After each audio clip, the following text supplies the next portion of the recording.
ইরানের সর্বোচ্চ নেতার জ্যেষ্ঠ সামরিক উপদেষ্টা মেজর জেনারেল মোহসেন রেজাই সতর্ক করে বলেছেন, কৌশলগতভাবে গুরুত্বপূর্ণ হরমুজ প্রণালীতে কোনো বিকল্প নৌপথ বা দ্বিতীয় করিডোর তৈরি করতে দেওয়া হবে না।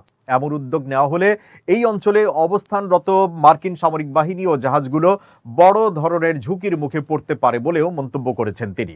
6 আগস্ট এক বক্তব্যে মোহসেন রেজাই বলেন, বর্তমান পরিস্থিতি অব্যাহত থাকলে হরমুজ প্রণালী ঘিরে উত্তেজনা আরও বাড়তে পারে এবং এতে মার্কিন বাহিনীর হতাহতের আশঙ্কা তৈরি হবে।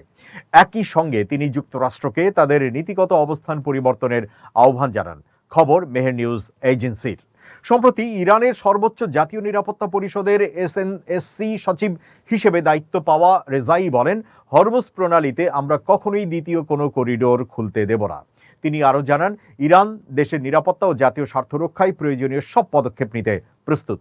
হরমুজ প্রণালী বিশ্বের অন্যতম গুরুত্বপূর্ণ জ্বালানি পরিবহন পথ।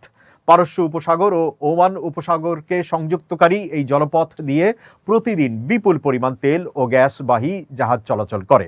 ফলে এই অঞ্চলকে ঘিরে যে কোনো সামরিক উত্তেজনা আন্তর্জাতিক নৌ নিরাপত্তা ও বৈশ্বিক জ্বালানি বাজারে বড় ধরনের প্রভাব ফেলতে পারে।